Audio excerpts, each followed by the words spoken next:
কি গো, দেখে লোভ লাগছে?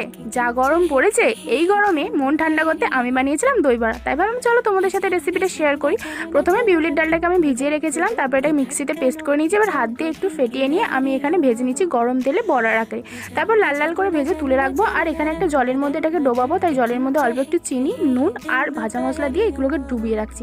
তারপর জল চেপে চেপে এগুলো তুলে নিয়ে একটা সার্ভিং প্লেটের মধ্যে নিয়ে তারপর আমি ফেটানো টক দই দিয়ে দিয়েছি এর উপর থেকে। তারপর দিয়েছি এখানে তেঁতুলের চাটনি, ধনেপাতার চাটনি, আর দিয়েছি আমার তৈরি করে রাখা ভাজা মশলা, আর দিয়েছি উপর থেকে ঝুরি ভাজা। ব্যাস, তাহলেই রেডি দই বড়া। এই গরমেই ঠান্ডা ঠান্ডা দই বড়া খেতে যা লাগে না, তোমাদের কার কার প্রিয় এটা অবশ্যই কিন্তু কমেন্ট করে জানিও। আমার তো খুব ভালো লাগে, খুব মানে খুবই।